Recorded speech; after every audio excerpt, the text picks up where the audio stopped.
This is the local hero Joe Hendry here, and the reason that I'm here is to give you guys an insight into the professional wrestling business. On the channel, Simon's been documenting the process of getting into the business and the challenges that you face when you want to become a professional wrestler. But I want to give you an insight into the next steps. What happens after you leave the training school and when you get into the big bad world of professional wrestling? What is it like to be a professional wrestler? Well, I gave you guys the opportunity to ask some questions, and here I am with the answers.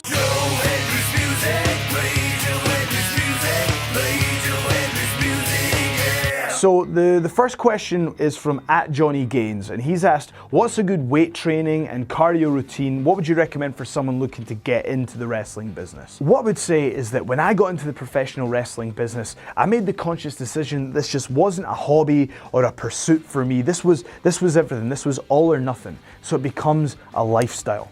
And if you're serious about this business, which I hope that you are if you're going to get into it, you really need to be in that gym 4 to 5 times a week, I would say, doing weight training, as well as 2, maybe even 3 cardio sessions a week. Because whether you want to be a cruiserweight or a heavyweight, you need to be in ring shape and you need to look the part as well. So you need to put in the work in the gym and with your cardio, because trust me, you don't want to be in that ring and running out of gas. That's the last thing you want and you will regret it. So make sure you're in shape. @Ryan Silva has asked, what's your stance on the education situation? Should people cut their education short to chase this dream? Well, Ryan, thanks very much for that question, but it's a tough one to answer, and the reason is because, like so many things in this business, there's so many paths. What might work for me might not work for someone else, and vice versa. Me personally, I didn't start training professional wrestling until I was 24, just about to turn 25. I'm now 28 years old, so I've worked very hard in a short space of time, but that's because I was ready to make professional wrestling my life. You know, some people getting a lot younger, some people even start after me, but I was relatively late getting into the business. But that being said, I got my degree finished and I had that to back me up, and it's also helped me, you know, along the way, work where I've needed to, and where that's been, you know, it's allowed me to financially support chasing the dream along the way. So that was very useful indeed. So for me personally, it would have been a mistake to cut my education short. In my mind, I've seen people be successful without finishing their education. But if you're taking my advice, don't cut the education short. It's very important. See it through, get the qualifications, and then give it everything you've got. So @Henry SWFC asks, how do you find the diets and the cardio training? Does it ever get too much? And the answer is, it does get tough at times, but overall I would say no, because you need to have breaks in there. When it comes to the diet, you need to have a cheat day, and when it comes to the gym, you need to have a rest day every now and then. And I find when you have a rest day or a cheat day to look forward to, it makes you train that much harder. So as long as you know when it's time to just give yourself a little break and reward yourself, it keeps you in check. So a lot of people wanted to know about the physical side of the business. And one of the questions is, how do you feel in the morning after a tough match? Does it hurt or do you get used to it? Well, it's cliched, but you know, this is a tough business. This is not for the faint of heart. You have to be a tough individual to succeed in this business, because let me tell you, those rings are wooden boards on steel girders with very little give in between that. So you do need to be tough to get through it. And you know, especially when you're starting out, when you're taking those bumps, you definitely feel it, and it's something that you do somewhat get used to. But if you've had a particularly hard fought match, you are going to feel that the next day 100%. That being said, I've always taken care to try and wrestle in such a way that is going to allow me to protect my body long term. So that's what I'd say as well. I think it's important to look after your body to make sure that you have a long and fruitful career. Okay, so a lot of people have asked specifically about my entrances. Where do I get the ideas from, and what's my favorite one so far, and things of that nature. So I'll just try and talk about the entrances all in one. First of all, John Colley asks, where and how do you come up with your entrances? Well, the truth is, what I do is I have a playlist that I add songs to that I think could be applicable in certain situations, or particularly funny, or would be useful to adapt for professional wrestling. And when I'm in my car on those long journeys, I'm listening to that over and over again. And sometimes I'll have an event where I know I need to have something to be prepared for, and those are the tough ones when there's like a deadline. Whereas the ones I enjoy are the ones where I'll be listening to something, or I'll hear a certain piece of music and I think, wouldn't that be funny if it was in this situation? So I prefer the ones where it just kind of organically comes to me. Those are the really fun ones. But it's something that I've had a lot of fun with, and I hope you guys have enjoyed them as well. And I'm not planning to stop them anytime soon. Okay, so Pablo asks, do you listen to podcasts on the road? Yes, I do. Podcasts are fantastic for those long drives, keeping you awake, keeping you engaged, and I really do enjoy them. I've got 3 particular favorites. I really enjoy the Joe Rogan podcast, Joe Rogan Experience.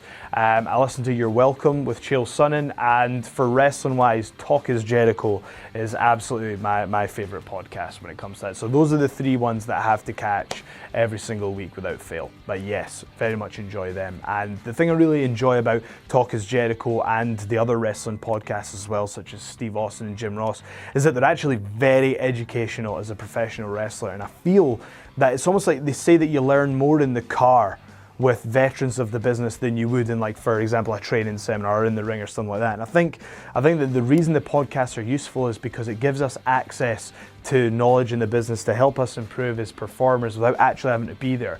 So, I've probably learned as much from Jim Ross or Steve Austin or Chris Jericho through the podcast than I would at a seminar, for example. Obviously, you do both, but I'm just saying that the podcasts are complementary to the training that I do as well. I feel I gain a lot of knowledge from them, so they're enjoyable and informative. Okay, a lot of people want to know about the challenges of the professional wrestling business. So one of the questions is, what is the hardest part about being a professional wrestler? And I'm not going to lie to you. If you dedicate yourself to this business, you are going to have to, if you want to be successful, you're going to have to make a lot of sacrifices, and you're going to feel very bad about not giving your loved ones enough time.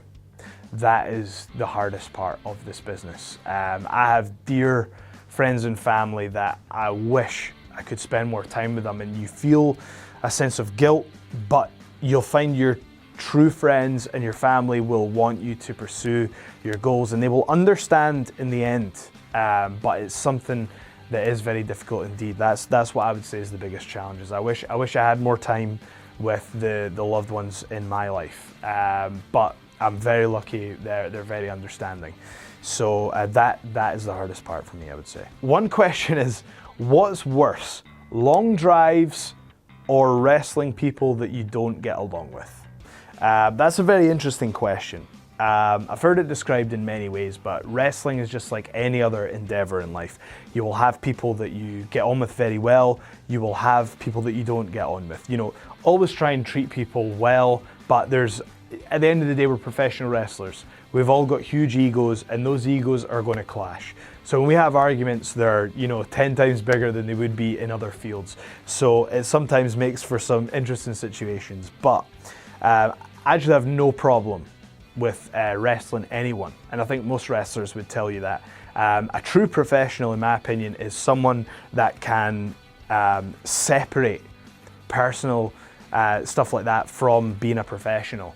And it's difficult because wrestling is built around personal issues and things like that. But if you can be a professional in that ring with anyone, then you're going to gain the respect. Sam Raymond has asked, what do people think of it in your normal job? Which is a really interesting question, because I'm lucky at this point in life where wrestling is the majority of the work that I do now. I've been able to get that to that point. When I first started professional wrestling, I actually really didn't have a whole lot going on, and I kind of threw everything at the business. But then I got to a point where I needed to earn some more money, so I kind of got a job, and that was to supplement the wrestling, and that was a full-time job. So I was working the full-time job, training in the evenings, away at the weekends and things like that. Whereas now, whether it be kind of in the studio talking to you guys, or whether it be on the road actually wrestling, the wrestling business is the biggest part of what I do. So I'm very fortunate. But I do still do 2 days in a regular job as well, which actually I do enjoy. believe it or not, because wrestling is this crazy, wonderful world, but it's just sometimes nice to have a little break and get back to that normality every so often. And my colleagues are very supportive, but it's funny, Joe Hendry is me. That's my real name. So I could, interviewing for a job now in life would be extremely difficult. It's, if you look for me online, you're going to see the wrestling there. So people know that I do it, and they think it's great, and I think it's great, because professional wrestling isn't this kind of thing that you have to be hush-hush about anymore. Wrestling is the in thing, and it's a wonderful business, and a lot of people just have a lot of questions. They're really interested, and yeah, I'm proud of it. At Macho Madness 170 wants to know, what type of decisions go into deciding what wrestling companies or organizations that you wrestle for? And that's a really good question, because, by and large, let's just be honest, this is wrestling, but it's the wrestling business. And we need to look after ourselves and our families. So obviously, money is a factor. We need to make sure that we make a living. So that is where a lot of the decisions come from. But it's different at different stages in your career. When you first get out of the training school, you want to get as much experience as possible. And then once you've built up those hundreds of matches and you've got that experience, because there's nothing like those live crowds. The training school is amazing, but you need to get out there in front of the people. And you'll get to a certain point where you become a brand, and you've built this brand, and you want to go places that share your vision for that brand.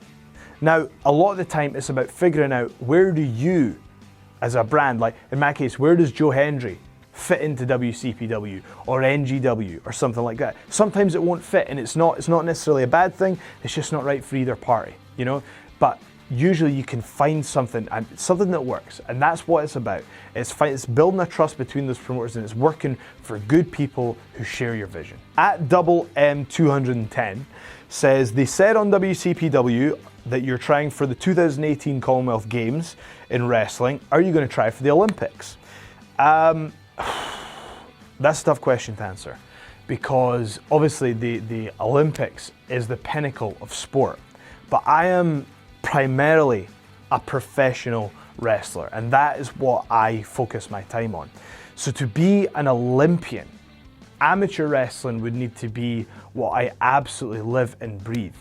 And don't get me wrong, I train relentlessly for amateur wrestling, but again, it's something I started later in life. I started wrestling, amateur wrestling, when I was sort of 26, 27, so I really haven't been doing it that long. I had my judo black belt going into it, but it's still somewhat of a new endeavor to me. So look, if the Olympics was available to me, I would do it, but you really need to be at the upper echelon in the world rankings to do it. So for me, setting goals is a big thing, and it's about incremental goals. So for me, the Commonwealth is a goal that I feel, where I'm at the moment, I can go from there, become like a national champion, and then go on to the Commonwealth. And then if that all goes well, then you can start to look for the next goal. But it's where I am just now, an Olympics, I need to focus on that Commonwealth Games first. So at Glenn Call wants to know, how long do you actually spend at home? It seems like you're always traveling. Well, thanks very much for that question, and it's a difficult one to answer, because in British wrestling, most of our shows are Friday, Saturday, Sunday, and then we have the rest of the week to pursue, our other endeavors in life, along with families and training and things of that nature. Now you tend to find, like for example, there are other events on kind of Wednesdays and Thursdays, such as WCPW tapings, which you can come along to, as well as wrestling tours that are going along. And you've got, for example, the long-standing holiday camps from like All-Star Promotions and things like that. So there are opportunities to just be constantly on the road. For me at the moment, it's probably just about half and half if you looked at it all. So I probably do get 3 or 4 days at home, and by days at home I mean I will get to my own bed, but I will have, for example, I will wake up in the morning, go out the door, and I'll come back late at night, have something to eat, maybe watch one Sons of Anarchy or something, then go straight to bed. So whilst I'm sleeping in my own bed, I'm not in the house. There's very little downtime for me because I've been given some great opportunities. I want to capitalize on them. So it's my choice to be away from home that much, but it's something that I accept and I choose and I enjoy. Okay, so one of the questions I've got is, do you get recognized in the streets a lot?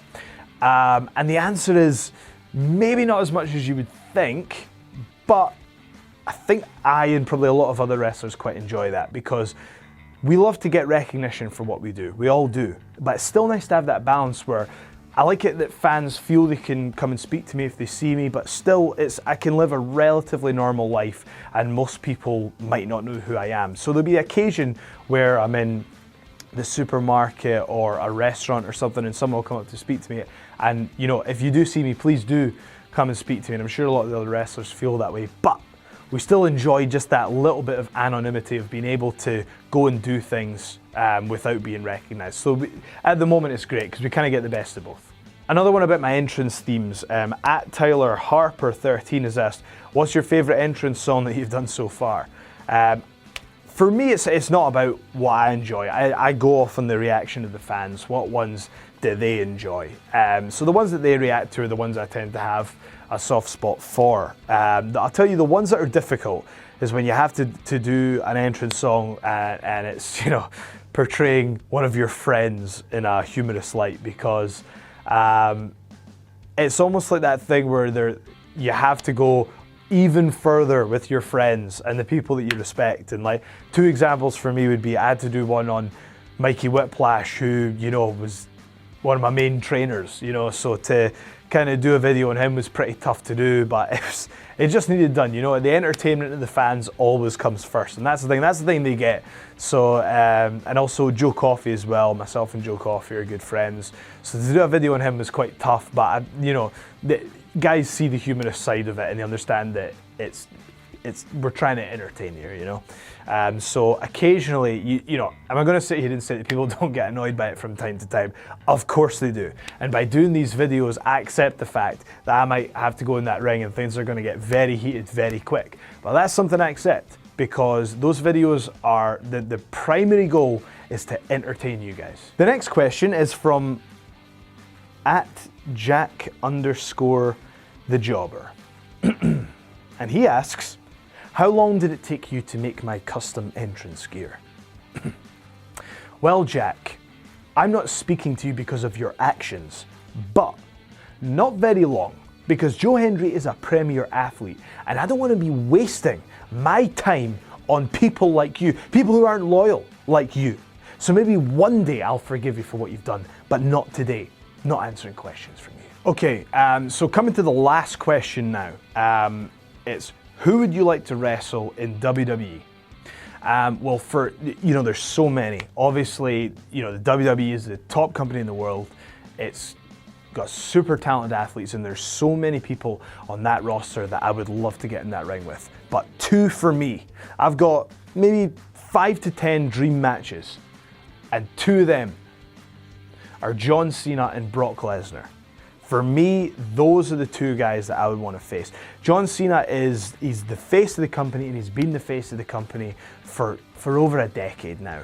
And whenever John Cena's involved, it's a main event feel.